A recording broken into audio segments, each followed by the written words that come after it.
today we're at the UA 92, and over the couple of weeks coming up, we're going to have some very important topics on the community, talking about important issues. Today we're going to start with care at home.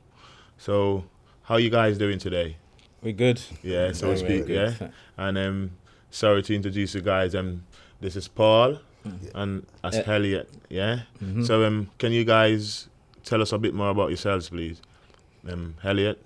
Well, I'm one of the directors, I suppose, of Care at Home, along with Paul and two others. Yes. And we're here to give you an insight into the Care at Home initiative that started in January. Okay.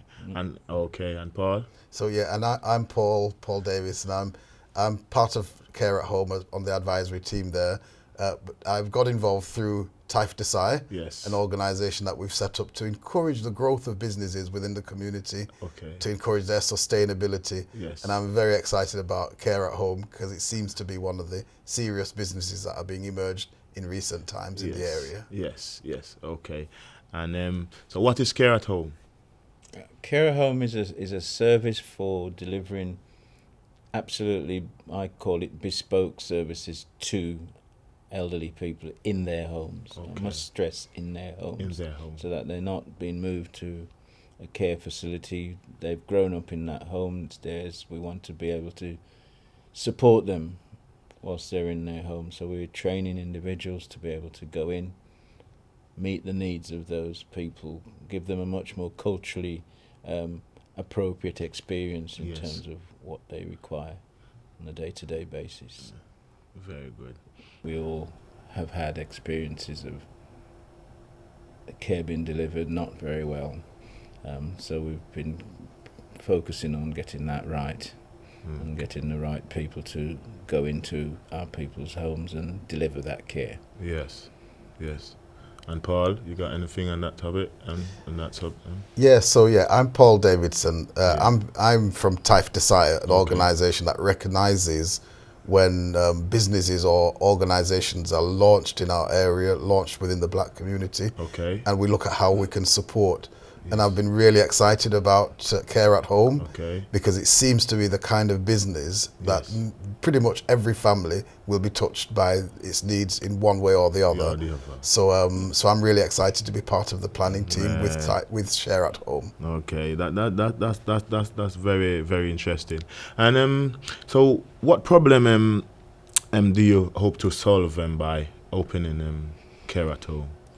Okay, the number of problems we hope to solve is that, first of all, we're going to deliver a service that is much more relevant to the people that we deliver it to. Yes.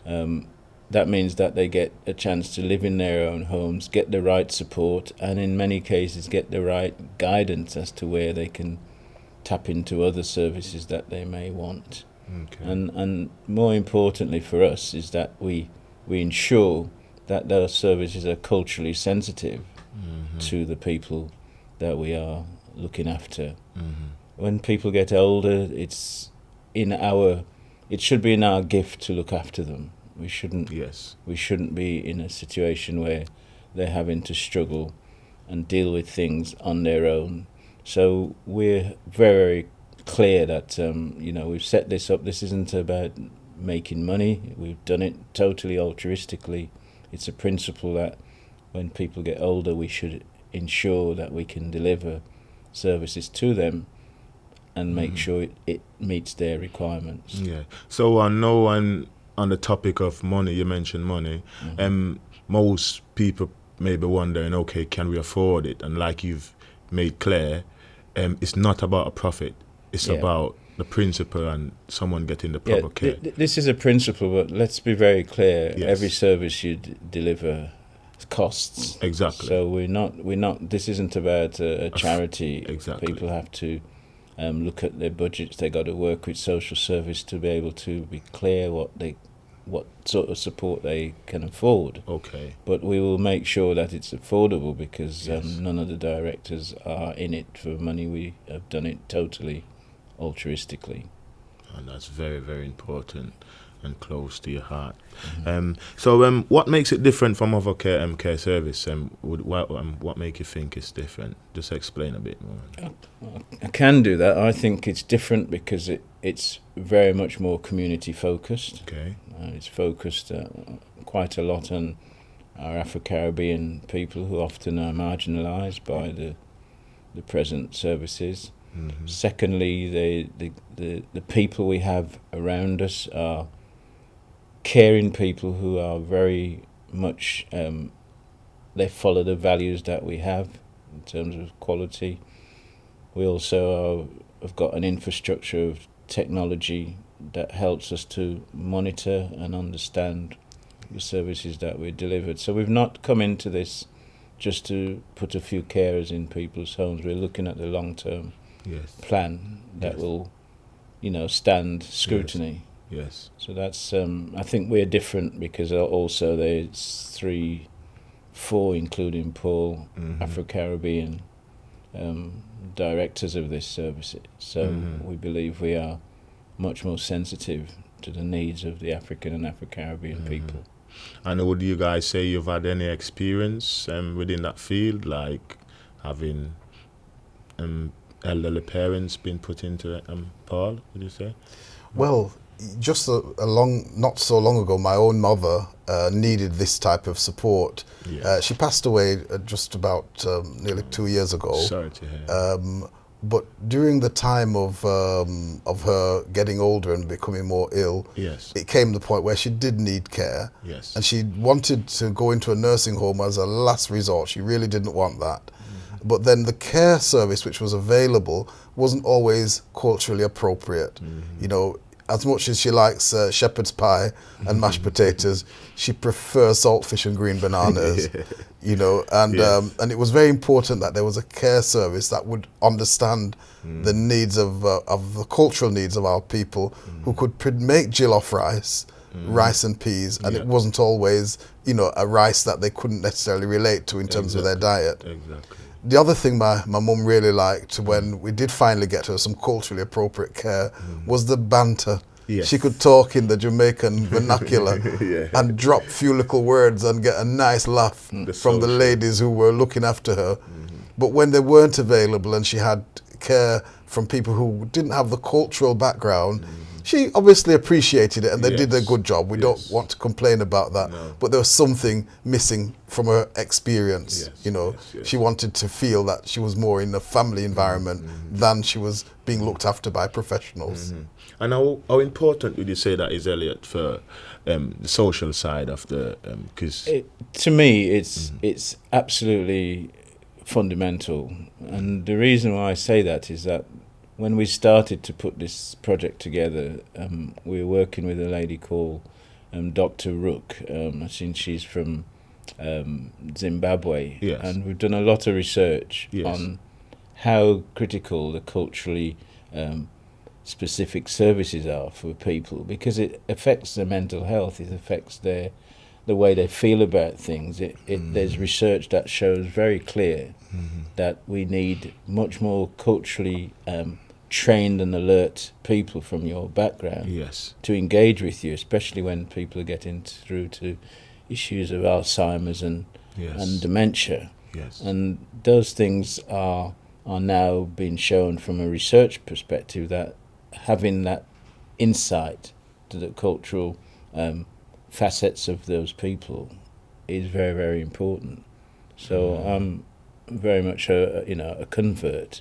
And you've mentioned mental health, and I don't think a lot of people think about the stress that elderly people may go through when they are put into that situation, away from the house that they've been brought up into, the family around, because you're not around to really see them minute by minute to really assess the whole situation, and they probably don't speak as much as they used to, because and that is sign of well, whether you're old or younger, I think having interaction is a very, very important part of life, and you need that interaction to keep your mind alert, etc. And just having people in homes without that ability to interact or reminisce, etc., it will affect them eventually. They become isolated and withdrawn. And I'm very clear. I've got a 95-year-old mother-in-law,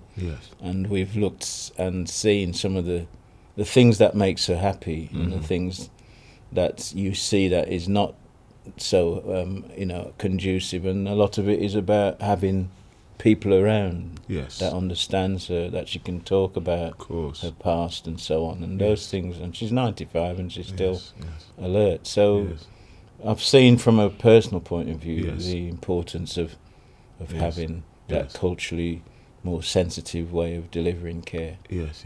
So my next question would be, Elliot, what are your biggest challenges?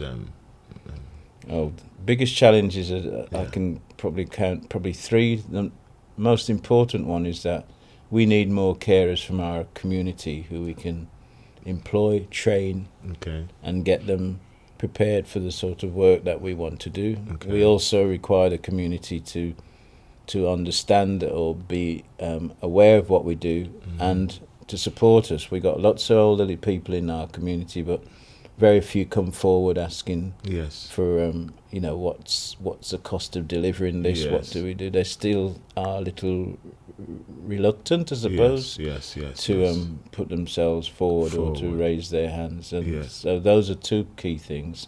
And the other thing that we've found is that we also looking out for drivers, because one of the things we've come to terms with is that many of the carers are not driving. So we're having to look at how we get them from one place to another. So those are probably the three big challenges that I see at the moment. Okay. Paul? I think one of the big challenges is getting the word out there, because when you have such an amazing service, if people don't know that it's here, they don't know how to connect with it. So I think that if we could share the word that there is a care agency that's designed for your mum, for your dad, for your auntie, for your gran, that can actually provide a service that's going to make them smile. Because we're not just about cleaning and doing domestic work. We want to add something to the quality of life. And when I've seen the right kind of care in place, it makes you feel that peace of mind. They're in their home, but 2-3 times a day, someone is going to come who they're looking forward to seeing. So the big challenge really now is how do we get enough of us as a community to realise that this service is out there. So by the end of this interview, you should have a phone number and we'll be able to tell you how to get in touch. But that's the thing, we need to spread the word. Have a go, see what care at home difference can make to your parents, your elderly people that you're supporting. Yes, Dan, and that's very important, because we need service like this in our community, And where do you hope to see the service in the next 5 years? Oh, that's a very important, interesting question. Everybody asks, what's your aspirations? The most important thing is to make sure the service is embedded in the community. And ensure that it doesn't run because of Elliot Browne or the founders. It runs because it's owned by the people who want to use it. Okay, so I'm looking at something that has a long term part of our infrastructure, and at the end of the day, if that's achieved, then I'll be happy, because that was the vision that we had when we started, to have something that is truly part of the infrastructure of what we do. Okay. And Paul? Well, what excites me about that, Elliot, is that you've set this project up with the community in mind. And I feel that that's a tonic that we need as a community, where we start to think much more wider than just what do we want out of life, but what do we need, and what does our community need, our children need. And I love Care at Home because it thinks about the needs of the community, not just employment, but looking after people. And from Taif Desai, what we're concerned about is how can we help a company or a business like that to become sustainable, so that a business starts today and it's here in 5 years' time. It's expanding, it's growing, and it becomes part of a community of other businesses. I like the way our Care at Home has used the services of media companies, of Shore Star dealing with a lot of its publication material, how it's used the Moves movement to put together various productions. And what's happening is that we're creating a community ecosystem of businesses that are working together. And that's something I long to see happen more and more. But I do think that Care at Home has the potential to be one of the flagship businesses that can bring our communities together. I think so. It's got great potential. So a question would be, Elliot, if someone was supposed to ring you and says, how do we get about signing my mum in or my dad in, or how is that a straightforward process? Or? Well, in my mind it is. The first thing is that we will get one of our care coordinators, and the main care coordinator, I'll mention her name, is Lisa Richards. Okay. And she started with us from the beginning of the year when we first kicked off. She's our main employee, and she's a carer with considerable experience, and she'll go and make an assessment of what is needed. That's the first key thing. And obviously we go over the consequences of that. Yes. As I said, we are very, very low cost because we wanted it to be so that it's affordable. But we need to carry out the due diligence on what is really needed so that we can then provide the sort of package of care that's needed. So that's what we will do. Yeah. And my next question on that same issue would be, what about the employment? Because you're searching for good workers, you said, in our community. If someone was watching this program today and says, okay, how could they get in contact with you or Paul to say, yes, I'm willing to work for you guys? Yeah, again, very simple. We can get a number that they can ring me. More importantly, there's an email address. The first thing we do for all of our interested employees is that we collect their CV, and fortunately I'm the one who does majority of the interviewing. Okay. And I can go through their interviews. We can sort out issues about their DBS checks and see what training they require. Okay. If they need that training, then we will set that up. Because as I said, this isn't about a short-term fix, it's about long-term. And just for the viewers out there, the one who would be coming to use the system, you've got that system set up to teach all the training. The training is in place, and the reason for that is because we are a sister company to Pro Support, who's a mental health organisation, and they already have all the training requirements in place, and we just tap into that and add in the extra things that are needed from a pure care at home. That is very important. Yes, Paul? Yeah, it's worth mentioning that we're really not looking for people who just want to fill a gap, but we really want people who would like to build with us and grow with us. We offer a good package of employment, so we recognise living standards are, but most certainly looking to build a team who will want to help the organisation grow and to grow as part of the team as well, and even to progress within the company. Because one good thing about the vision, as Elliot and the director have set it forth, they're not planning to be the frontline controllers for too long. We're looking to replace those senior management roles as the organisation grows. Yes. But like I said, if it's next 5 years, next 50 years, that's what we're looking for, not just a, you know what I mean? And that's if it's 50 years, they might be looking after us. They might be looking after. Well, that's the plan. That's the plan. So I don't plan to die. So coming around to my final question now, what can the community do to help in this case? What requests you guys have for the community in terms of helping out with the system? Well, the first one to me, I think, is because we're amazed, really. Let's just say, Mossad Talk TV has inspired us to see that there's a space where we can give our message. So I'm just hoping that we will continue to walk with you on this journey as a TV channel. We want to see Mossad Talk TV grow, and we would like to see how we can interact with that as well. We also want to build a relationship with other medias, like Legacy and other places like that, so that again, as we're growing as a community, as a unit. And very importantly, the most important thing people can do is tell their families that there is a care provision there that they really need to give a chance to. Yes, yes. And we need that. And Elliot, and yeah, I think that, reiterate what Paul said.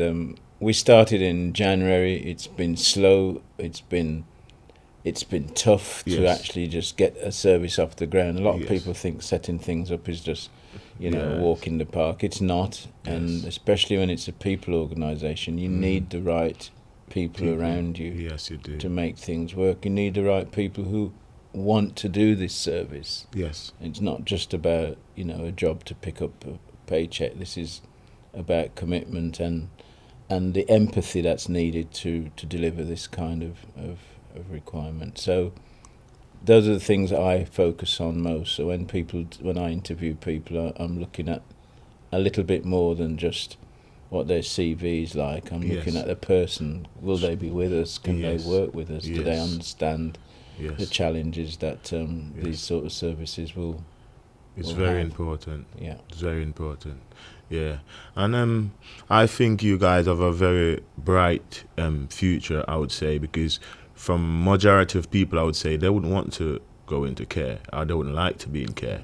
But like you said, circumstances, we're not saying that people are not supposed to go in care, because at the end of the day, if you have to, then situation, it'll be better for you in care, So just hopefully, from now on we can have our own organisation looking after our own people, and taking care of our own problems. And it was nice speaking to you, Paul.